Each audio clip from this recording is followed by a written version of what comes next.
आते हैं, इस मृत्यु लोक में आते हैं, तो वो मालिक का ही रूप होते हैं, वो परमात्मा का ही रूप होते हैं।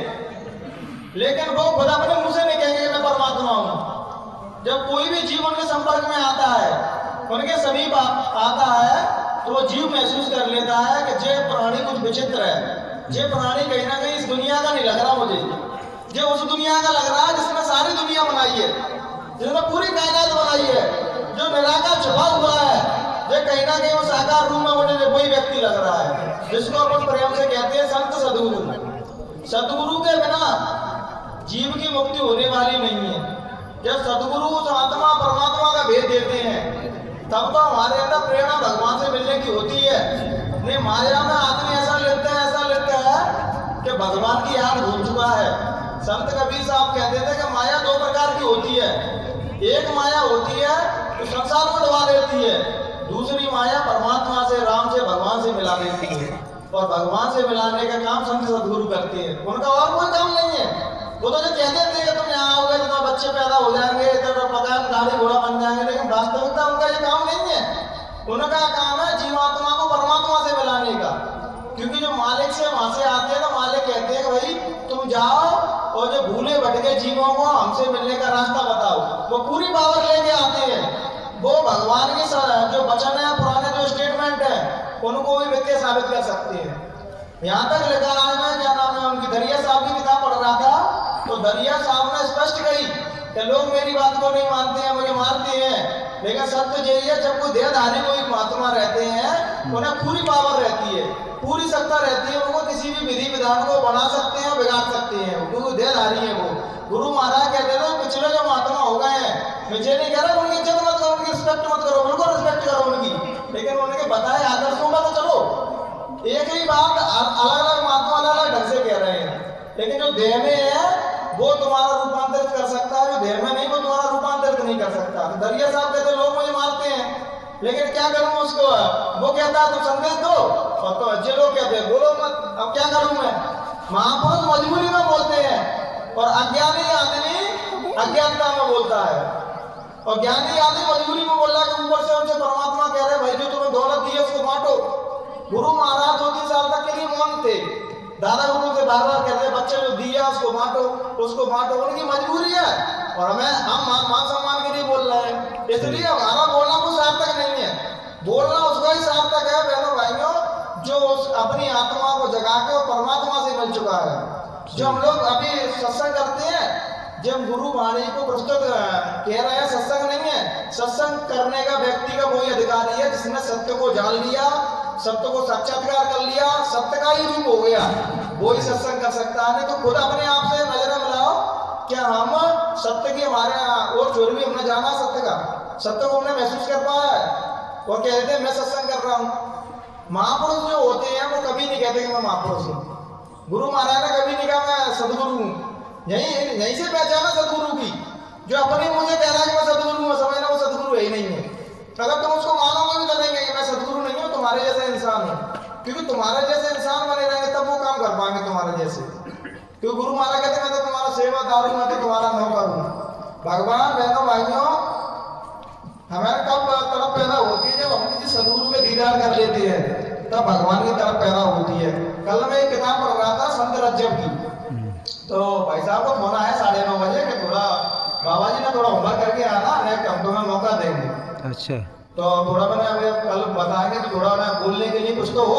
अब वैसे कुछ है नहीं, जबरदस्ती बोल रहा है तो कोई मतलब नहीं, समय बर्बाद कर रहे हो तुम। तो मैं दरिया साहब की किताब पढ़ रहा, वहाँ दरिया साहब कहते थे कि दरिया साहब उनके गुरु थे दादू दयाल, तो वहाँ बैठे रहते थे वो, तो गुरु महाराज का सत्संग सुनते थे, तो घर पर जाके वो वही बातों को दोहराते थे 2-4 लोगों को बिठा के। और एक पंडित जी के यहाँ ही सत्संग में जाते थे वो, तो कहते थे मेरा सत्संग कोई सुनने नहीं आ रहा, तो पंडित जी का सत्संग सब लोग सुनने आते हैं, क्या चक्कर है। तो उदास रहते थे, लेकिन उनका एक नियम था कि सदगुरु की यहाँ रोज सेवा करने जाते थे। जैसे गुरु महाराज की कुटिया को साफ करना, झाड़ू लगाना, उसमें गुरु महाराज का मटका, क्योंकि पहले नदियों से कुएं से पानी भरते थे लोग, तो जाते थे उनका पानी भरिया, सफाई करिया उनकी।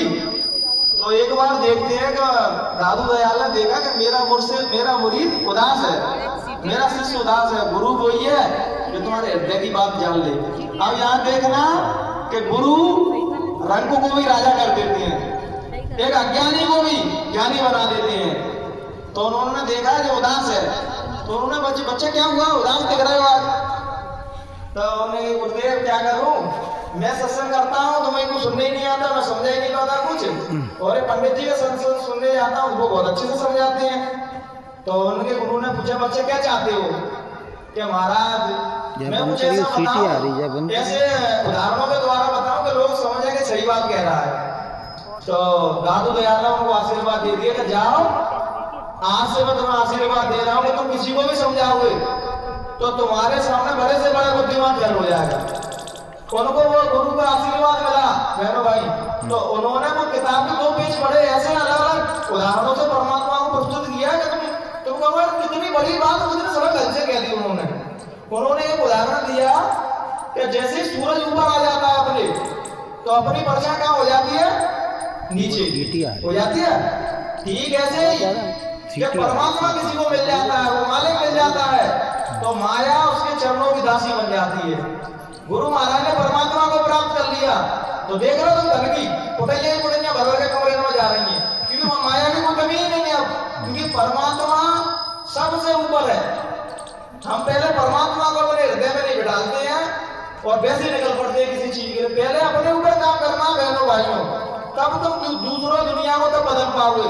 गुरु महाराज ने पहले 18 घंटे साधना स्वयं में की उन्होंने, तब वो तुम्हारे लिए कह रहे 1 घंटा सुबह करना, 1 घंटे शाम को करना, क्योंकि वो जानते थे कि 18 घंटे 20 घंटे से कर नहीं पाएंगे। तभी तो गुरु महाराज ने सेवा को महत्व दिया कि तुम सेवा करोगे तो तुम्हारे अंदर थोड़ी सरलता आ गई। लेकिन आज विडम्बना जो है तो सेवा कर रहा भगवा कर भरी है, हम अलग अगर है तो सत्संग कर रहा हम अलग अगर भरी है, जो महात्मा होगा फिर अलग भरी है, महात्मा हो गया। अगर तो कुछ नहीं हो पाया। महात्मा तो सरल स्वभाव होना चाहिए, तुम्हारा सरल स्वभाव वही महात्मा है। और तुम्हारे अंदर चतुराई है, छल कपट है, तो तुम अभी महात्मा नहीं, केवल बेची रखा है। और हम 99% भारत में क्या है कि ज्यादातर महात्मा बेचदारी मिलेंगे। संत सदगुरु तो कांटों का अंगारा जैसा मिलेगा तुमको, तुम उसको मान ही नहीं पाओगे। सदगुरु तुम्हारी जो भी विचारधारा होगी, जो भी मान्यता होगी, सदगुरु ऐसा होना चाहिए, वो वैसा ही नहीं होगा। बस जो तुम सोच के चलोगे वो वैसा नहीं होगा वो सदगुरु। क्या तुम गुरु महाराज से मिलने से पहले सोचते थे कि सदगुरु ऐसे होंगे?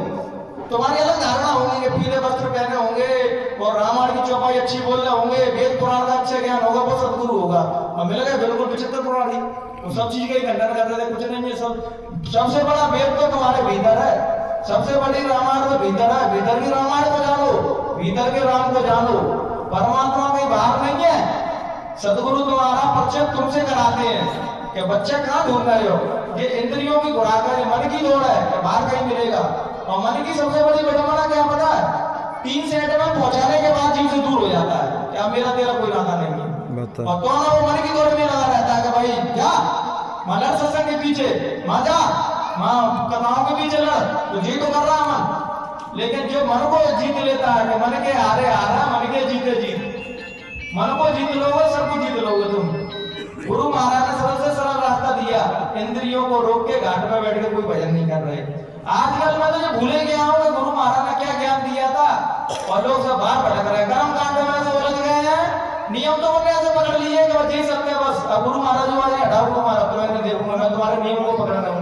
भाई उस टाइम पे परिस्थिति थी, उस टाइम पे नियम बना दिए, लेकिन भगवान परमात्मा किसी नियम में नहीं बना हुआ है, वो सब नियमों से परे हुए हैं। आप सदगुरु आएंगे तो बिल्कुल अपडेट हो गया है, क्योंकि आज समय की डिमांड कुछ और है। उस टाइम पर सोशल मीडिया इंटरनेट कुछ नहीं था, और आज इसका विरोध भी नहीं कर सकते, क्योंकि आज इसका बोलबाला सबसे ज्यादा है। तो कोई भी चीज महात्मा किसी चीज का विरोध नहीं करते हैं। लेकिन हम इतने मूर्ख, हम लोग सदगुरु देह से पार करना सिखा रहे हैं कि आत्मा को जान लो, नहीं देह छूटेगी। अभी माता जी कह रहे कि गुरु महाराज ने वहां से गलत किया, उनके यहाँ किसी की डेथ हो गई। अब ये बताओ गुरु महाराज से नहीं मिलते तो डेथ नहीं होती, तो डेथ होती। वो तो हम क्या है कि ज्ञान को नहीं जाता, ज्ञान में जी रहा है, इसलिए हमको दुख होता है। तो ज्ञान की मुद्रा में आ जाओ बहना भाई, तो तुम जानते नहीं हो कि जिसने शरीर धारण किया वो एक दिन शरीर छोड़ेगा, मानते हो इस बात को। लेकिन हम क्या समझते हैं, गुरु महाराज से जुड़ने के बाद हमारे नेचर के लिए कोई काम नहीं करेंगे, वरना तो हम मरेंगे, ना बूढ़े होंगे, ना हमको भूख लगेगी, ना क्या, ऐसा नहीं होता मेरा भाई। महात्मा तुम्हारी आत्मा को देखती है, शरीर को नहीं देख रहा, शरीर का काम हो रहा है तुम्हारा। तो बूढ़े हो रहे हैं, जवान हो रहे हैं, बच्चे हैं, भूख प्यास लग रही है, शरीर की खुराक है। आत्मा की खुराक तो बहनों भाइयों भजन है। और जब तक तुम भजन नहीं करोगे तब तक तुम्हारे अंदर कोई विकार खत्म नहीं होने वाले। कोई कितना भी कहते हैं कि तुम यहाँ फिरो वहां फिरो, इनको करने के बाद और खुजली बढ़ेगी तुम्हारे अंदर, क्यों थक जाओगे तुम और कौन तुम्हारी बात नहीं माने तो पूरी फ्रस्ट्रेशन वहां पे निकाल दोगे। अरे मैं 2 घंटे से रेडियो घूम रहा हूँ तो मेरी बात नहीं मान रहे भाई। इंद्रियों को कंट्रोल नहीं करोगे, मनोबुद्धि चित्त को पवित्र नहीं करोगे, तब ईश्वर आएगा कैसे तुम्हारे अंदर? परमात्मा भगवान गुरु भगवान आप ही रोज कृपा करते हैं, लेकिन वो सबकी अलग अलग फिलॉसफी बना ली है आदमी ने कि मैं ऐसा होना चाहिए वैसा होना चाहिए, सब अपने आप का वकील बन चुके हैं। गुरु महाराज आ जाएंगे ना भाई तो सबसे पहला बैठा रहेगा, तुम उनको क्या दे लगोगे, ऐसे सुन ऐसे कर वैसा कर, तो गुरु महाराज मैंने मनो बहन मारे भूल मैं नहीं पढ़ाया मुझे ले जा रहा है। तो कोई हमारे ऐसे बन चुकी है बिल्कुल बिल्कुल जड़ कि भाई नियम है ये सब कुछ, और भगवान किसी नियम में नहीं समा सकता, भगवान सबसे अलग है। उस टाइम पर जिस परिभाषा में समझाया जो बेस्ट से बेस्ट चीज होती थी उन्होंने उस बेस्ट से बेस्ट तरीके से समझाया। कबीर के समय में जो बेस्ट से बेस्ट चीज उन्होंने उसके समय में बताया, लेकिन वो कहते नहीं कि सत्य जिसके भीतर आ जाता है। गुरु महाराज ने इस बात को भूल गई कि बच्चा सत्य से कभी मत टकराना, तो भला मुझसे जुड़ो सबसे टकराओ तो नुकसान होगा। तो अभी नाना मुझसे शायरी कह रहे थे कि भीतर सदगुरु जो सत्य को जान लेता है, क्या तुम किसी से भी जुड़ो उसकी तुमको इज्जत करनी पड़ेगी।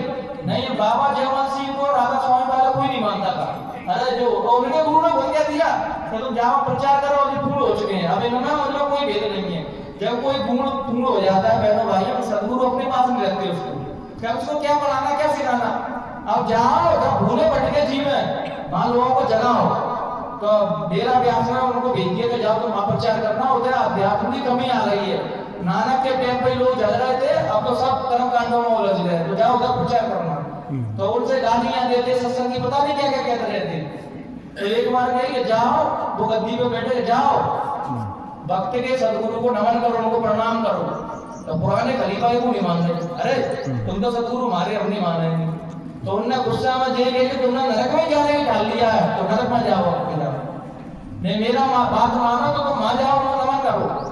तो सभी लोग गए उनको नमन करने लगे, तो क्या बेटा नमन कर रहे आंख बंद हुई, तो उनकी सदगुरु की छवि तो दिखाने की बाबा जयवंत सिंह की छवि दिखा दी। तो उन्होंने कहा अरे ये तो बेरूपिया भी है, हमारे सदगुरु को हटा के खुद बाबा इधर बैठ गया अंदर में। अरे मूर्खों, वो उनको अधिकार दे दिया उन्होंने, जो सदगुरु को ही अंतर ध्यान परमात्मा स्वरूप हो जाता है, जिसको अथॉरिटी दे जाते हैं वह पूरी पावर दे जाते हैं कि तो मेरे नियम कोई बदल नहीं सकती तुम्हारे अंदर है।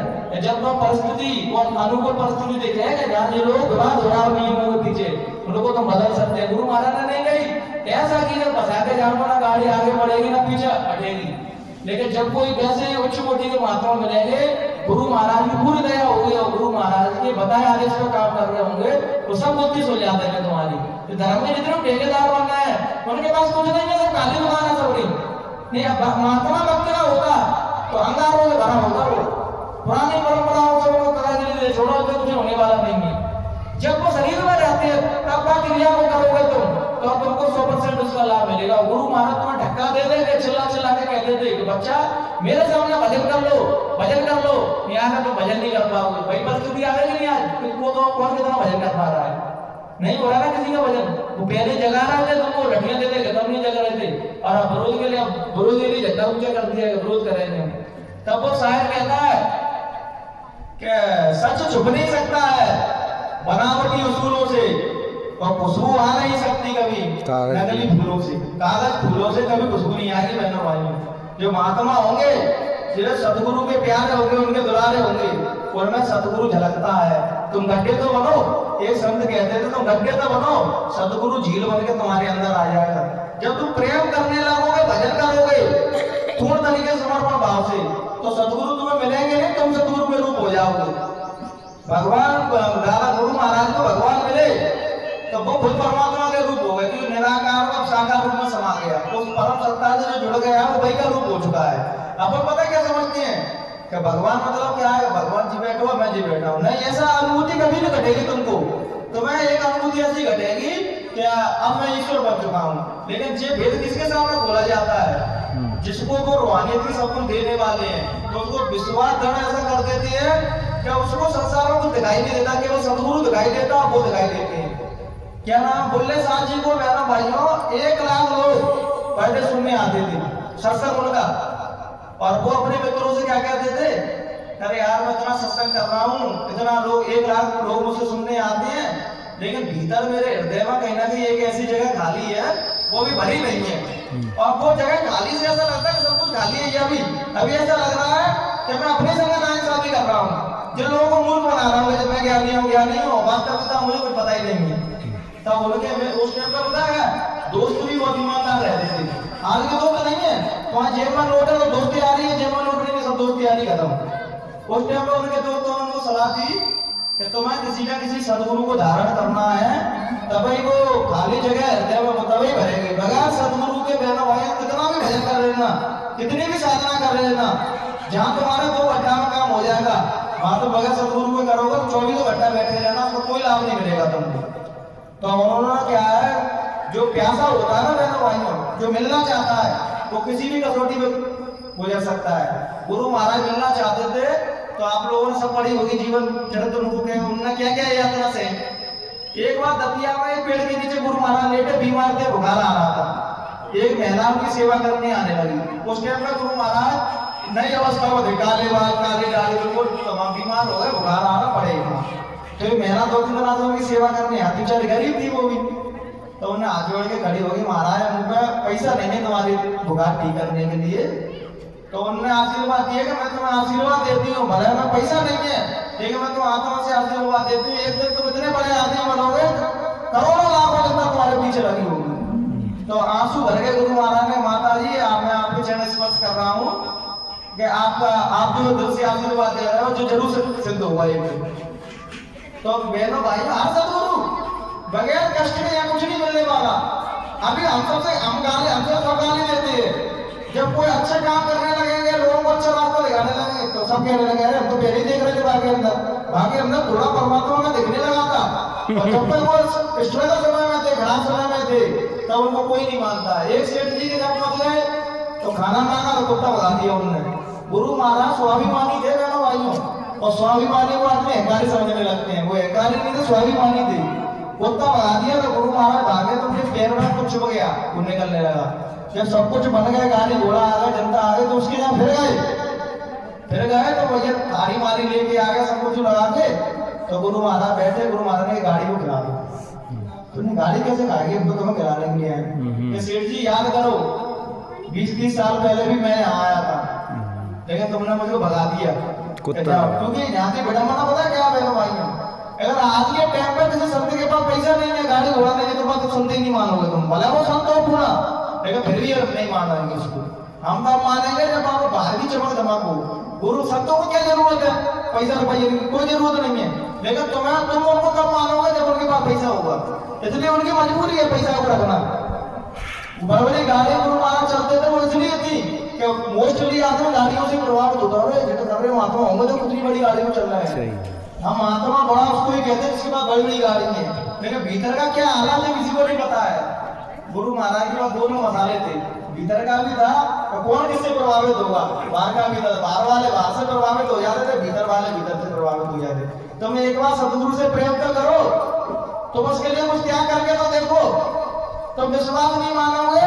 ख्वाहिश जिस दिन पैदा होती है, जिन खानी है पीनी है, वो ख्वाहिश आने से पहले पूरी हो जाती है। जिस चीज की कल्पना करते हैं वो चीज तो मैंने सदगुरु कैसा हम क्या कर रहे हैं, तो हमारे लिए तो आप कर रहे हो। तो सदगुरु की भीतर से आवाज आती है, तू कर सकता वो कोई नहीं कर सकता है। अब वैसे पहले कर रहा है कि मैं जे हूँ वो, तो उनके लिए कुछ स्ट्रगल करके तो देखो, कोई गालियां सेके तो देखो उनके ऊपर, फिर देखो सम्मान से नहीं भरता तो कहना। लेकिन शुरू में तो समस्या उठानी पड़ेगी, हर काम में शुरू में तो समस्या उठानी पड़ेगी। तुम अध्यात्म के रास्ते को हो, संसार के रास्ते को, तुम्हारे लोग तुमसे गाली देंगे। कई बार हमसे कुछ कह देता भर जाएगा तो बोलते हैं, तो गुरु महाराज के बच्चा चिंता मत कर, जब मैंने इतना साथ तू ना से बच जाएगा। भाई हर व्यक्ति को उस खराब परिस्थिति से निकलना पड़ेगा, चाहे रोके निकलो दिखा के निकलो। गुरु महाराज कहते मैं इतना रोता था कि धोती बीत जाती थी। आपको पता क्या लगता था कि गुरु महाराज का सारे नियम कोई कमी नहीं करे उनके ऊपर, झट से सीधे सदगुरु बन गए होंगे एकदम, झट से कोई नहीं बन गया। बहनों भाइयों पढ़ो इनका पूरा जीवन चरित्र, कैसे कैसे क्या क्या सहा उनने, उनके घर के लोग उनके विरोध में खड़े हो गए, उनकी भाभी ने उनको जेल दे दिया था। फिर लेके कहते जाग और आके साइया बचा सके ना, मार सके ना कोई। तो बिल्ली दूध पी गई, तो उनके आस पड़ोस के लोगों ने कहा कि भैया तुम्हें तो हिस्सा के लिए मार रहा है, क्योंकि जो परमात्मा के लिए पैदा हुआ बस हिस्सा बांटो तो क्या मतलब है, बस बाहर की प्रॉपर्टी तो कोई मतलब नहीं है, वो तो दूसरों को जगाने के लिए आया है। एक सतगुरु एक नाव पार कर रहा था, थोड़ा 1 मिनट हो गया, एक सतगुरु एक नाव पार कर रहे थे, तो माँ किसी ने रोक दिया कि मामा बांधे एक नाव में नहीं बैठ सकती। तो वो बचपन थे, लेकिन वो साधु था, वो जानते थे कि जहाँ जैसे बुद्ध थे ना, तो एक साधु की पहली भविष्यवाणी कर गया कि तो ये चक्रवर्ती राजा बनेंगे कि बहुत बड़े संत बनेंगे, कि बहुत से लोगों को भवसागर से पार करेंगे। तो वो साधु उनको माता जी उनकी गोद में ले, तो उन्हें मामा बांधे उसमें नहीं बैठेंगे नाव में। तो वहाँ संत देख रहे थे, तो संत आया दौड़ा आके, तो इसको बैठने दो, जो जाना में क्यों रोक रहा है, वो तो जना कितने की नाव पार लगाएगा, जिनको आज अपन ओशो रजनीश के नाम से जानते हैं, कितने फेमस हुए थे, वो कितना प्रसिद्ध हुए थे। तो शुरुआती दौर में सबको मुसीबत उठानी पड़ती, कोई भी काम हो, संसार का हो या अध्यात्म का हो, भीतर का हो या बाहर का हो, सही है। शुरुआत में स्ट्रगल करना पड़ेगा, और बाद लोग धीरे धीरे जब तुम्हारे अंदर सच्चाई दिखने लगती है, पवित्रता दिखने लगती है, फिर धीरे धीरे सब लोग मानने लगते हैं। बस इन्हीं विचारों के साथ अपनी बाड़ी को यही प्रणाम देंगे। कहने सुनने में किसी भी प्रकार की त्रुटि रह गई हो तो हमें